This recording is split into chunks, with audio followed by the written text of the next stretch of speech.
wabarakatuh. Berjumpa kembali dengan saya Debibul Fajri, CGP Angkatan 11, SDN 08 Sagulung, Kota Batam.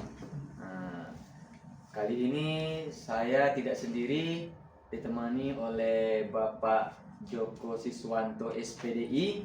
Beliau adalah guru mapel pendidikan agama Islam ya Pak ya. Oke, assalamualaikum Pak Joko. Waalaikumsalam. Oke, apa kabarnya hari ini Pak Joko? Alhamdulillah sehat banget. Alhamdulillah baik ya. Ini Pak, kita akan mengadakan hari ini pra observasi. Sebelum nanti saya amati jalannya proses pembelajaran di kelas Pak yang Bapak lakukan, lalu melakukan proses supervisi di kelas ya Pak ya. Nah, nanti adapun tujuan yang dilakukan supervisi adalah yang pertama untuk mengetahui dan mengevaluasi jalannya proses pembelajaran yang Bapak lakukan. Yang kedua, melakukan kegiatan pembelajaran agar lebih siap dan lebih percaya hingga memberikan pembelajaran yang terbaik untuk murid. Yang ketiga, ada beberapa pertanyaan nih Pak yang akan saya sampaikan kepada Bapak. Yang pertama berkaitan dengan tujuan. Nah, kira-kira nih Pak, apa tujuan pembelajaran yang ingin Bapak capai berdasarkan rancangan pembelajaran yang dibuat? Terima kasih Pak Badri sudah mengadakan observasi ini. Jadi di pembelajaran yang akan saya laksanakan nanti ada beberapa tujuan yang ingin dicapai. Yang pertama adalah siswa mengetahui definisi halal dan haram, baik itu secara bahasa maupun istilah. Yang kedua adalah siswa mengetahui dan bisa menyebutkan sumber-sumber hukum dari penentuan halal dan haram. Dan yang ketiga adalah siswa bisa mengetahui sebab sesuatu itu dihukumi halal dan haram. Itu tujuan pembelajaran saya Pak. Baik Pak Joko, jadi ada tiga nih Pak ya. Iya. Tujuan pembelajaran yang Bapak ingin capai, yaitu tentang pemahaman definisi halal dan haram, lalu sumber hukum, penentuan halal dan haram, lalu sebab-sebab halal dan haram. Ya Pak ya. Betul. Oke, nah sekarang Pak, area pengembangan yang ingin dicapai adalah bagian aspek pengetahuan dan juga aspek kan dulu Pak Zen, salah ini. Baik Pak Joko, jadi ada tiga nih tujuan pembelajaran yang ingin Pak Joko capai ya Pak ya? Iya betul.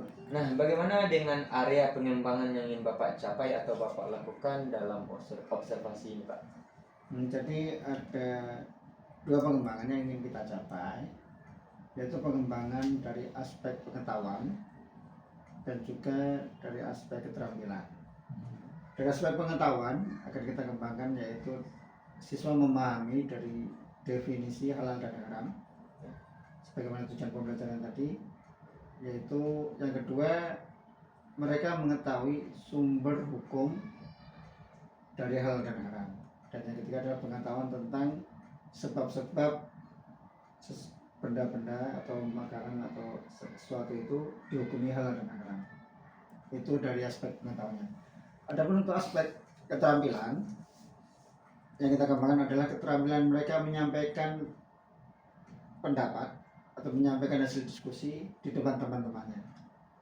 Oke. Jadi area pengembangan yang ingin Pak Joko capai yaitu di bagian aspek pengetahuan dan juga aspek keterampilan ya Pak ya.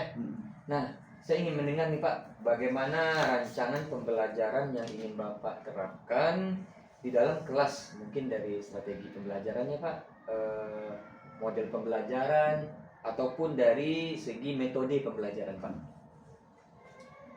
Jadi dari strategi pembelajaran nanti akan kita pisahkan mereka ke dalam kelompok-kelompok sesuai dengan tipe mereka belajar.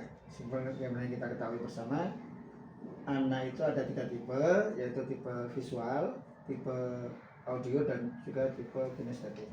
Mereka nanti akan kita kelompokkan sesuai dengan tipenya, dan kita minta mereka berdiskusi. Dari diskusi itu nanti kita berikan mereka soal atau masalah, yaitu tentang definisi halal haram, tentang sumber hukum halal haram, dan juga sebab-sebab halal haram. Coba. Oke, baik. Jadi rencana yang akan Bapak terapkan di kelas itu menggunakan strategi pembelajaran berdiferensiasi ya Pak ya? Betul. Yang diintegrasikan dengan pembelajaran sosial emosional, menggunakan model pembelajaran PBL. Betul. Ya, PBL. Problem Based Learning. Ya. Nah, dengan metode diskusi kelompok, kemudian penugasan, begitu ya Pak ya? Betul. Oke. Ini Pak, bagaimana media pembelajaran yang akan Bapak pergunakan di dalam kelas saat observasi Pak? Jadi nanti media pembelajaran yang akan kita gunakan yaitu tentunya kita akan menggunakan fokus. Ya. Nanti kita akan terangkan kepada anak-anak, kepada siswa, dan juga kita berikan juga mereka artikel yang ini di situ mereka akan diskusikan sehingga mereka di situ mengetahui definisi halal haram, sumber-sumber hukum halal haram, dan juga sebab-sebab halal dan haram. Oke, baik Pak Joko.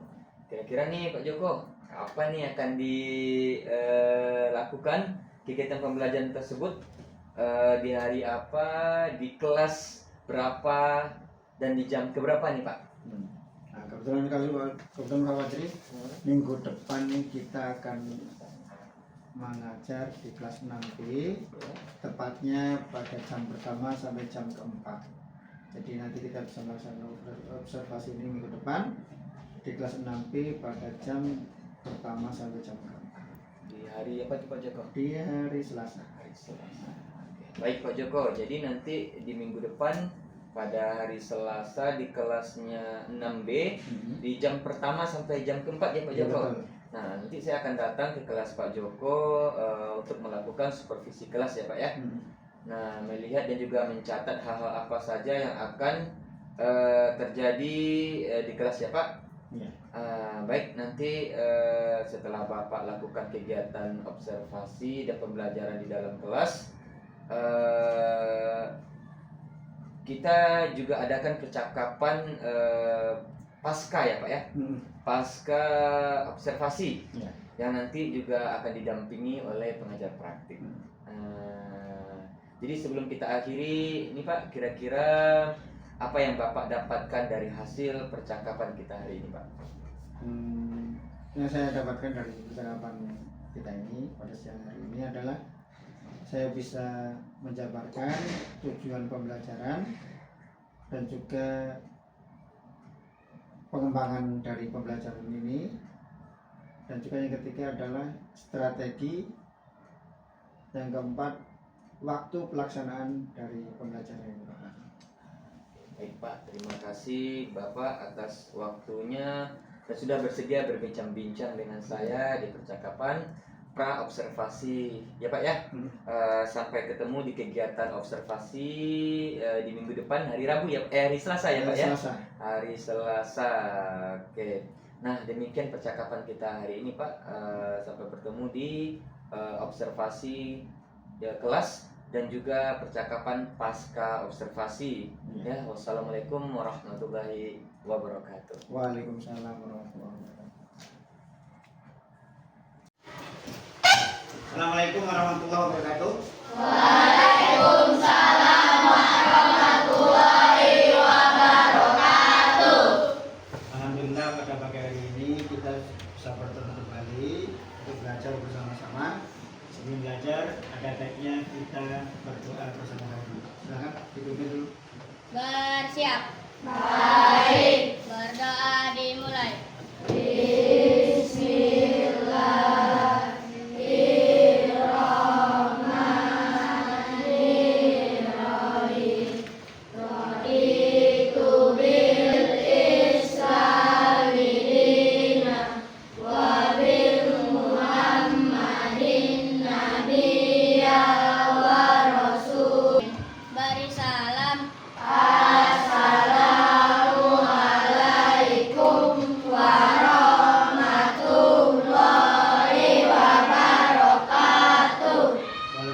warahmatullahi wabarakatuh.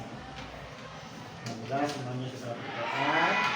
Mudah-mudahan dengan kita berdoa, segala urusan kita akan dilancarkan oleh Allah Subhanahu wa Ta'ala. Nah, pada pagi hari ini kita akan belajar tentang halal dan haram. Halal dan haram itu penting. Kenapa? Kita sebagai seorang muslim perlu menjaga apa yang masuk ke dalam tubuh kita. Kalau ada barang haram masuk ke dalam tubuh, maka tempatnya adalah neraka. Ngeri ya? Satu butir nasi masuk ke dalam tubuh kita, itu haram, maka dia akan jadi daging, dan daging itu nanti akan masuk ke dalam neraka. Nah, makanya pada pagi hari ini kita akan belajar tentang halal dan haram. Oke. Sebelum Bapak lanjut, ada yang mau bertanya? Siapa? Ya, silakan Gary. Assalamualaikum warahmatullahi wabarakatuh. Waalaikumsalam warahmatullahi Wabarakatuh. Saya berasal dari kelompok 1 ingin bertanya. Kata hal-hal berasal dari bahasa apa, Pak? Terima kasih, duduk guys, bagus. Pertanyaannya ya, bagus ya. Halal itu berasal dari bahasa apa ya?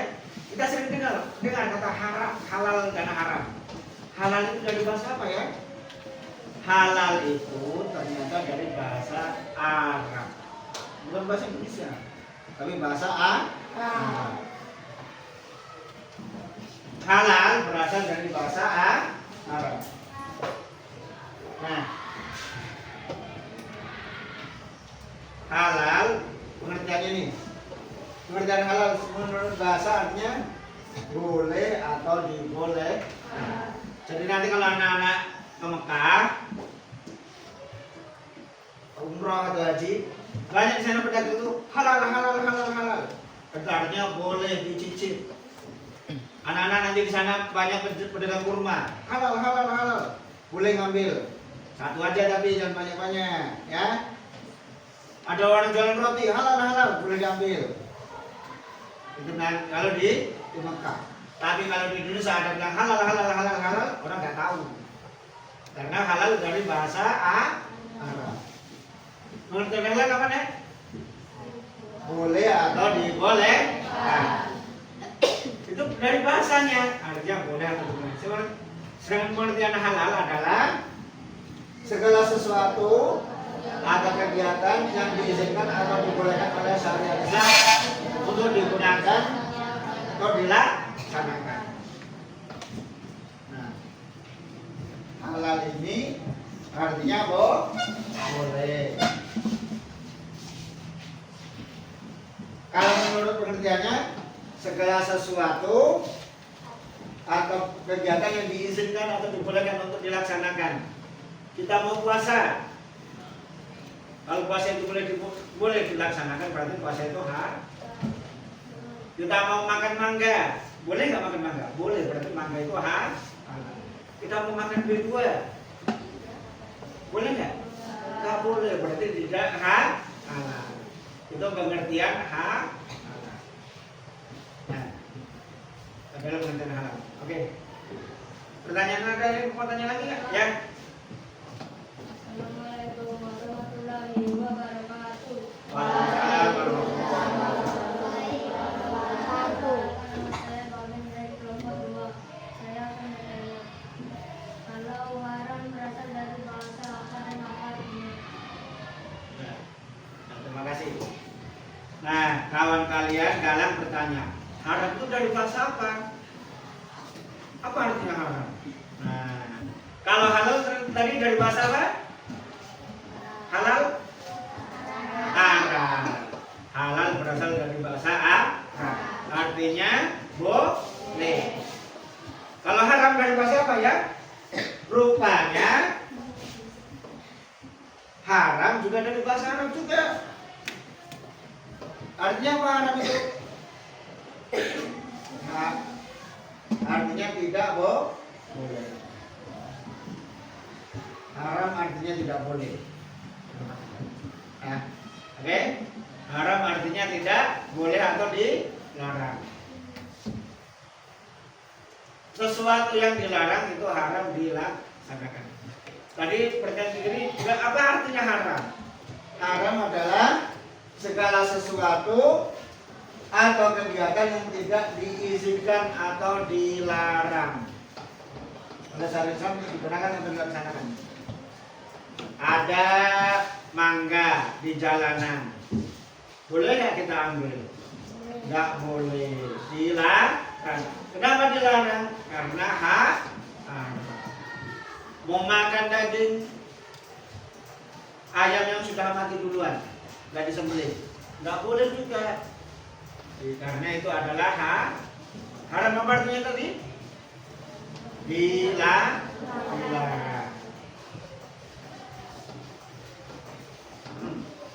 Halal artinya boleh, haram artinya dilarang.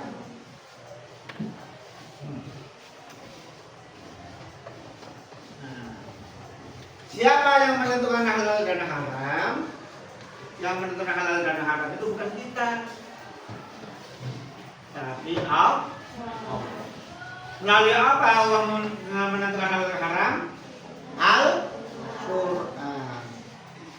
Al-Quran mengatakan, "Hurimat alaikum al-maitatu wad-damu wa lahmul khinzir wa ma uhilla bihi li ghairillah." Diharamkan kepada kalian, atas kalian, diharamkan untuk kalian: 1, bangkai; 2, darah; 3, daging babi; yang keempat, segala sesuatu yang disembelih tanpa menyebut nama Allah. Haram kita makan. Di mana kita temukan itu? Dalam Al-Quran.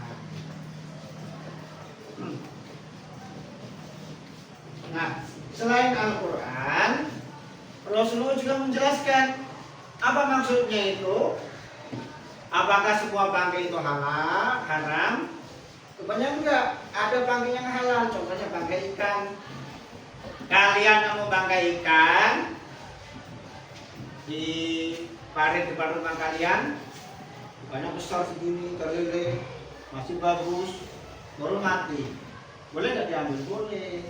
Dicuci, dibersihin, dimasak. Mama kalian beli ikan di pasar, ikannya sudah mati, itu boleh. Ya, dari mana kita tahu pakai ikan itu halal? Dari hadis. Di Al-Quran menyatakan bangkai itu haram. Di hadis itu ditentukan bangkai itu haram kecuali bangkai ikan dan bangkai belalang. Tapi kalau kita nggak pernah makan belalang ya, siapa pernah makan belalang? Tidak ada ya. Kalau bangkai ikan pernah? Pernah. Mama kalian beli ikan di pasar, ikannya gak mati, ya kan? Kecuali ikan air tawar. Ikan air tawar misalnya, ikan air tawar apa contohnya? Lele, apa lagi? Ikan air tawar, patin, apa lagi? Mujair, betul. Kalau ikan yang masih hidup dikasih air mengalir itu apa namanya? Ikan apa itu? Ikan mas, betul. Ya, banyak. Kalau ikan air tawar biasanya ikannya masih hidup waktu jual di pasar. Tapi kalau ikan laut biasanya sudah mati. Kalau ikan sudah mati artinya ikannya jadi bangkai. Kalau ikannya sudah jadi bangkai, boleh nggak dimakan? Boleh. Kalau ikannya belum busuk. Ikan yang di pasar tuh, ikan laut sudah pada mati semua, tapi tetap boleh kita makan karena itu halal. Dari mana kita tahu ikan itu halal? Dari hadis. Rasulullah menyampaikan semua hewan laut bangkainya halal. Oke. Selain hadis dan selain Al-Quran dan hadis, ada lagi yang namanya ijtihad. Ijtihad itu apa? Ijtihad itu adalah hasil pemikiran kita, pemikiran ulama, pemikiran orang-orang yang tahu hukum dalam Al-Quran dan hadis. Apa hukumnya makan tahu? Dan zaman Nabi nggak ada tahu. Ulama beristihad. Oh, tahu itu berasal dari tanaman itu harus dimakan. Berarti tahu itu halal. Apa hukumnya makan pizza? Halal atau haram? Halal atau haram? Ditengok dulu pizzanya. Pizza terbuat dari apa ya? Oh, pizza itu terbuat dari tepung. Terus ada apa lagi? Siapa yang pernah makan pizza ini? Pernah? Pizza itu roti kan? Roti itu atasnya ada apa? Sosis, keju, saus, mayones. Kita tengok dulu mayonesnya terbuat dari apa, sausnya terbuat dari apa, rotinya terbuat dari apa, sosisnya terbuat dari apa. Kalau semuanya itu halal, dari barang halal maka boleh dimakan. Tapi kalau ada yang tercampur barang haram, tidak boleh dimakan. Misalnya ada pizza, rotinya terbuat dari tepung yang halal, mayonesnya halal, sausnya halal, sosisnya dari daging babi. Apa hukumnya makan pizza itu? Haram. Kenapa jadi haram? Karena tercampur daging babi. Yang menentukan halal haram siapa itu? Ulama. Namanya ijtihad. Oke. Untuk sampai sini ada yang mau tanya nggak? Oh ya, silakan. Kenalan dulu. Assalamualaikum warahmatullahi wabarakatuh. Saya Nani dari kelompok 3 bertanya, bolehkah kita menentukan halal dan haram dengan pemikiran kita sendiri? Oh, bagus pertanyaannya. Terakhir. Bolehkah kita menentukan halal dan haram dengan pemikiran kita sendiri? Boleh nggak ya? Kita nemu suatu makanan nih dari luar negeri, misalnya nih, dapat makanan dari Singapura, di Indonesia nggak ada. Ini halal atau haram ya? Dan pemikiran kita sendiri. Kalau di Indonesia ada tulisannya halal, kalau di Singapura itu nggak ada yang halal haramnya, misalnya ya. Bagaimana kita dengan menyikapi hal itu? Bolehkah kita makan makanan itu? Kemarin dapat kiriman coklat dari Singapura. Enak coklat. Boleh nggak Pak dimakan Pak coklat dari Singapura? Kita lihat dulu terbuat dari apa.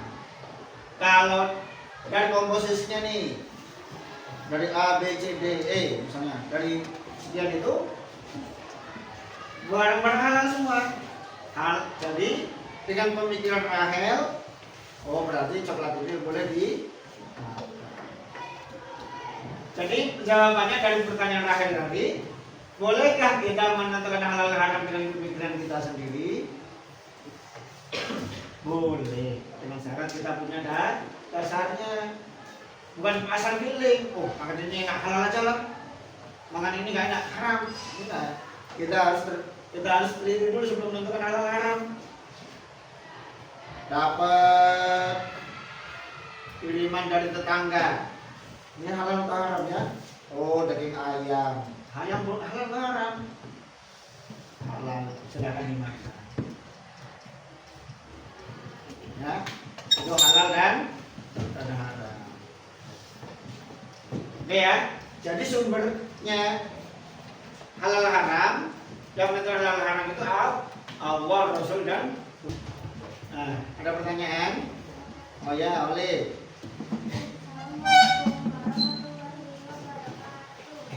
Warahmatullahi wabarakatuh.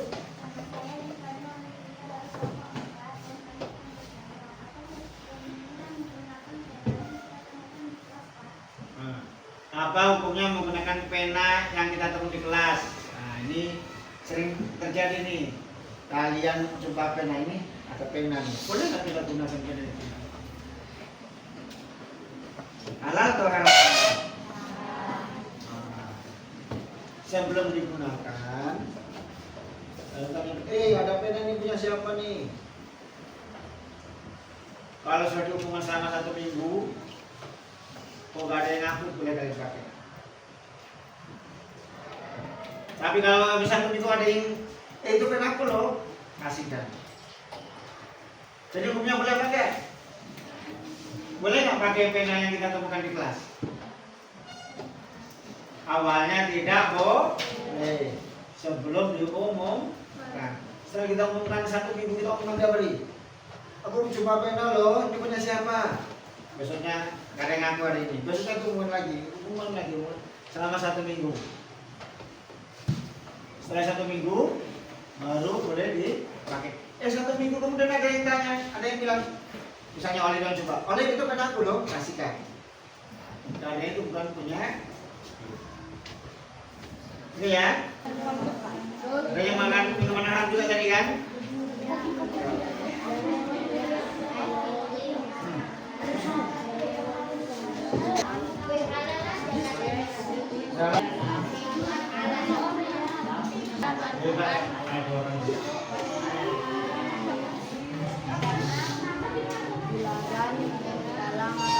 Sama lagi sudah siap? Kelompok 2 ada siap belum kelompok 2?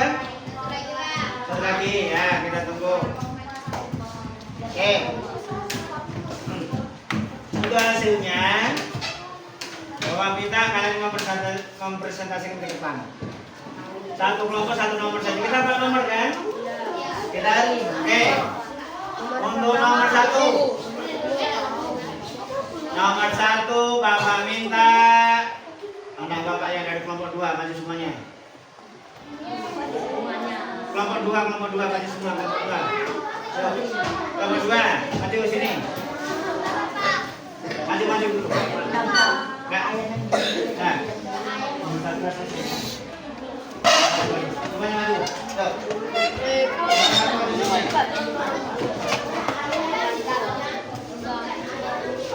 Ya.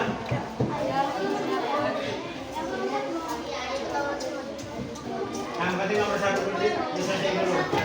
Nomor 1 aja jawabnya nomor 1 aja. Semuanya maju sini.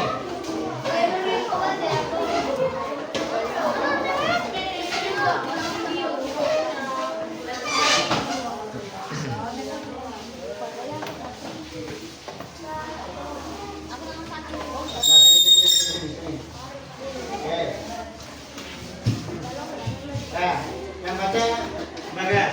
Ya. Oke, masuk Bagas. Assalamualaikum dulu.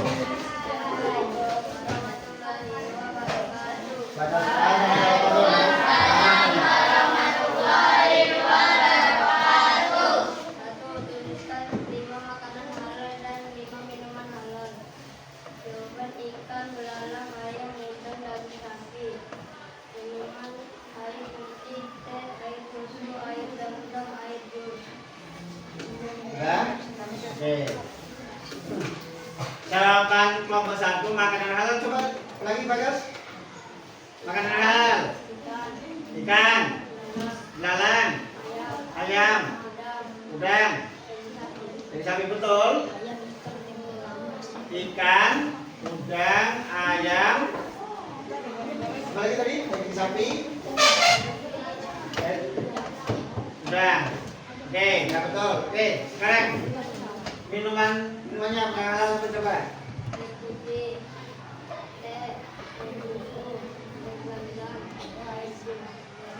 Air putih, teh, susu, air jam-jam, jus.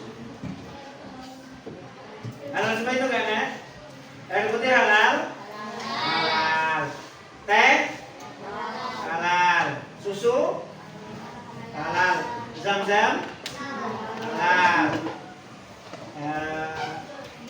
Jus?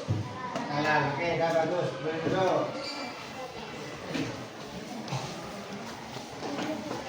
Oke.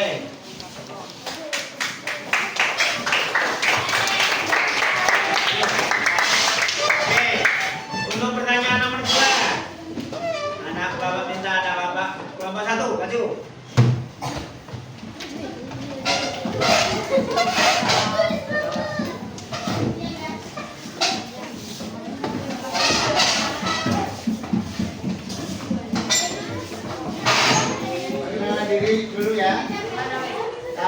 kelompok 2 akan ya, kelompok kami dari kelompok 1 akan membacakan hasil kami. Nah, dengerin dulu nih, dengerin kalau dari kelompok 1 mau presentasi. Assalamualaikum. Warahmatullahi wabarakatuh.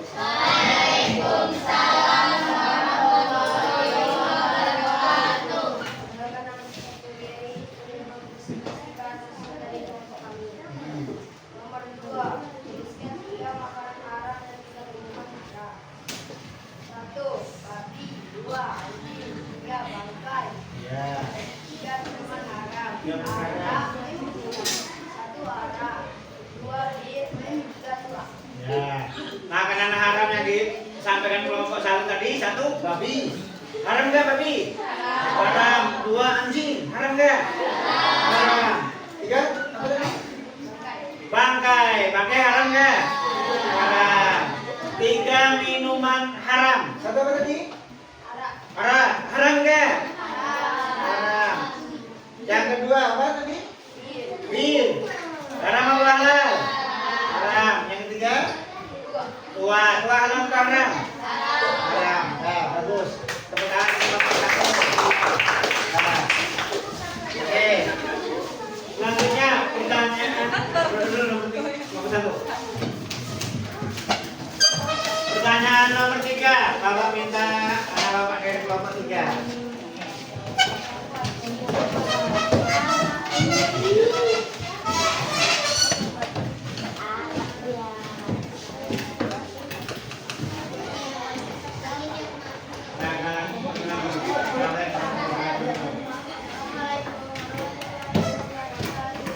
Waalaikumsalam warahmatullahi wabarakatuh.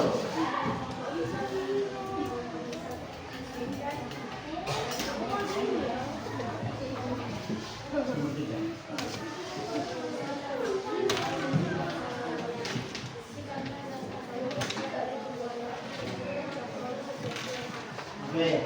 Kelompok 3 menyatakan nasi itu halal karena sebabnya apa tadi?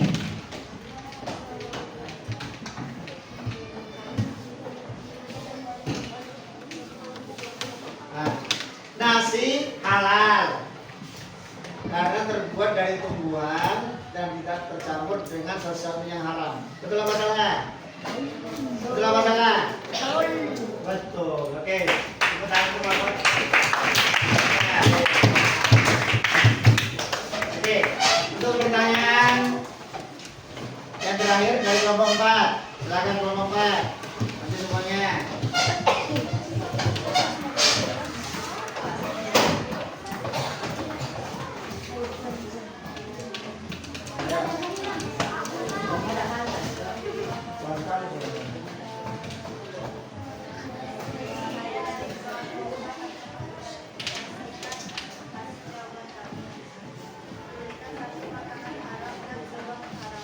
Nah, tuliskan 1 makanan haram dan sebab keharamannya. Nah, kelompok 4 menyatakan makanan haram dan sebab keharamannya. 1 daging babi. Kenapa haram? Karena zat asalnya sudah haram. Betul apa salah? Betul. Oke, tepuk tangan untuk kelompok 4. Nah, betul.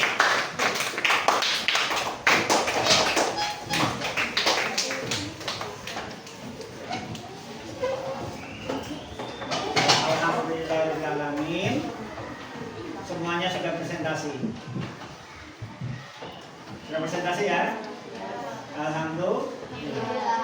Mudah-mudahan dengan belajar pada hari ini, dengan kalian bekerja sama dengan kawan kalian, tadi bisa bersama-sama dan mendengarkan keterangan dari Bapak yang Bapak sampaikan tadi, ilmu anak-anak bertambah. Kalian iman dibungkus dengan oke, demikian yang bisa disampaikan. Wassalamualaikum warahmatullahi wabarakatuh. Waalaikumsalam warahmatullahi wabarakatuh. Oke, assalamualaikum warahmatullahi wabarakatuh. Berjumpa kembali dengan saya Dewi Fadli, CGP angkatan 11. Jadi percakapan pasca observasi. Di sini saya ditemani oleh Pak Joko Siswanto dan pengajar praktek Ibu Wiwi Nanda. Jadi kegiatan hari ini adalah kegiatan di mana kami telah menjalankan atau melakukan rangkaian observasi. Saatnya sekarang pasca observasi. Oke, langsung aja kita mulai. Pak Joko, gimana kabarnya Pak Joko? Baik, oke. Pak Joko, di percakapan pasca observasi ini saya akan memberikan beberapa pertanyaan terkait jalannya proses pembelajaran yang Pak Joko lakukan ketika berada di kelas, gitu Pak Joko. Bagaimana prosesnya ketika observasi yang sudah berlangsung di kelas Pak Joko?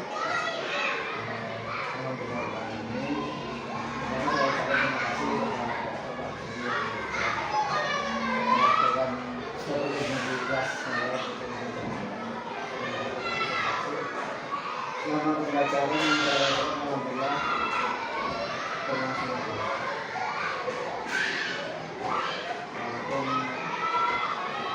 kalau belum sempurna, tapi kalau Alhamdulillah berarti sudah berjalan dengan baik Pak Joko ya. Mungkin bisa Pak Joko ceritakan kembali area pengembangan yang Pak Joko terapkan ketika proses observasi kemarin.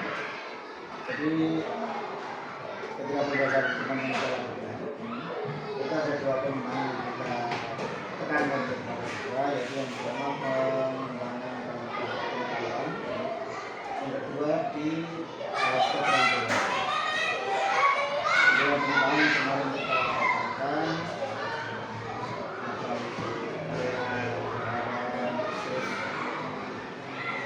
penentuan hal itu dari mana apa sebabnya sesuatu di padanya hal itu yang kita lakukan. Kemudian keterampilan kemarin kita mendapatkan anak mereka untuk mereka berdiskusi dengan mereka. Setelah itu kita minta mereka untuk mempresentasikan bahwa jadi mereka tampil di depan teman-temannya untuk mempresentasikan hasil diskusi mereka. Jadi dengan harapan itu mereka akan mereka berani berbicara di depan orang banyak. Berarti ada dua area pengembangan yang sebelumnya udah kita bahas di tentang pengetahuan dan keterampilan ya Pak Joko. Nah, menurut Pak Joko ini sejauh mana area pengembangan ini sudah disampaikan? Apakah sudah berhasil Pak Joko terapkan di kelas atau tidak? Kemarin sudah kita laksanakan alhamdulillah cukup berhasil. Walaupun namanya sesuatu itu masih perlu dilakukan. Kalau kita sudah sempurna ini nggak ada sempurna ini harus belum sempurna. Nanti biasanya disempurnakan di pertemuan berikutnya. Tapi kalau hasilnya kita sudah bagus. Jadi sudah dilakukan dengan baik atau sudah berjalan dengan baik ya, tapi masih ada beberapa rintangan atau kendala ya Pak Joko ya. Menurut Pak Joko apa sih kekurangan atau mungkin kendala yang Bapak hadapi saat proses pembelajaran itu? Yang saya amati itu ketika diskusi, terutama ada beberapa siswa yang hasilnya itu mereka nunggu dari kawannya biar mereka diskusi aja lah. Mungkin karena banyak bapak jadi ini kan, jadi dari kemarin itu ada sekitar 25 itu kita bagi 4 kelompok, jadi kan satu kelompok ada 6 siswa. Jadi masa dari anak-anak diskusi itu ada juga yang lihat kalau diskusi, sebenarnya ini diskusi gitu. Ya ikut gitu ya. Gue menyaksikan walaupun mungkin kurang aktif gitu ya. Oke Pak Joko, jadi ada beberapa siswa yang terlihat kurang aktif ya Pak Joko ya, kurang aktif. Mungkin hanya mengandalkan dari jawaban teman-teman. Betul. Gitu. Nah, kira-kira menurut Pak Joko nih mengapa hal itu bisa terjadi atau apa penyebabnya? Mungkin pertama mereka nggak pede. Nggak pede dengan kawannya, mungkin mereka kawannya yang pintar aja yang diskusi, saya nggak pintar jadi saya diem aja yang kasih. Mungkin yang pertama itu. Yang kedua mungkin gini ya, mungkin karena dari 6 orang itu kan ada yang pintar, ada yang enggak, jadi mereka nunggu yang nggak aktif itu. Berhasil dari yang kawan yang pintar itu. Kalau kurang mereka jadi berkurang. Oke, seperti itu ya Pak Joko ya. Oke. Berikutnya Pak Joko, kira-kira kalau kita kasih rating Pak Joko 1 sampai 10, ada di angka berapa? Keberhasilan kemarin kira-kira antara 7-8. Dari 1-10 itu antara 7-8. Kalau 9-10 saya itu udah kalau sempurna. Kalau nanti kalau 10 nggak bisa dimajukan lagi. Nggak ada les ya Pak, betul.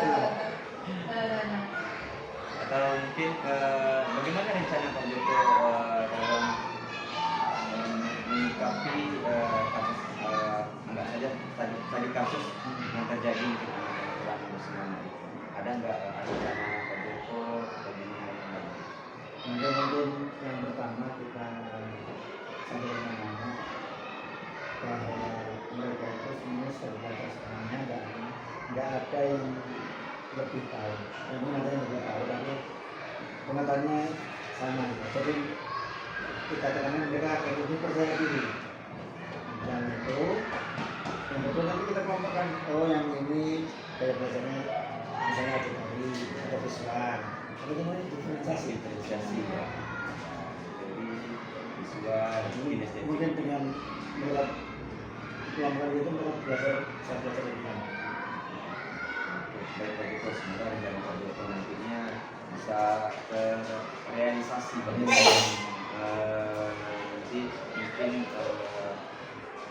berjalannya dengan waktu mungkin ya bisa diperbaiki, diansur gitu ya Pak Joko. Nah, kira-kira Pak Joko kapan Pak Joko akan melakukan perubahan rencana yang sudah Pak Joko sampaikan dari sana?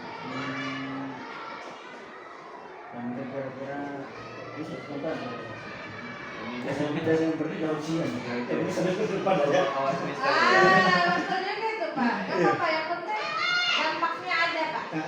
Sebenarnya perubahan itu kalaupun sebenarnya setiap hari sudah berubah, tapi mungkin cara ininya aja lagi, menyikapinya aja lagi.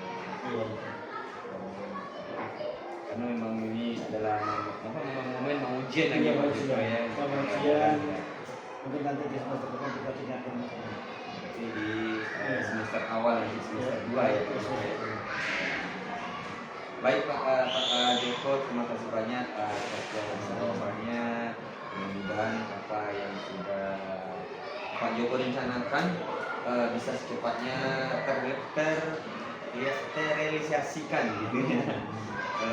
Hari ini akhirnya rangkaian kegiatan kita Pak Joko sudah sampai di titik akhir ya. Rangkaian supervisi akademik atau observasi di kelas namanya Bu Wiwi ya, di tempatnya gitu ya. Sudah selesai. Terima kasih banyak waktunya kepada Pak Joko Siswanto, dan saya akhiri Abang rasa hormat. Bila Hidayah, assalamualaikum warahmatullahi wabarakatuh. Berakhir pula kegiatan pasca observasi pada PG 5 ini. Ya, saya CDP Debi Fadri angkatan 11. Mohon maaf kiranya ada sesuatu yang belum pada tempatnya. Wabillahi taufiq wal hidayah. Assalamualaikum warahmatullahi wabarakatuh.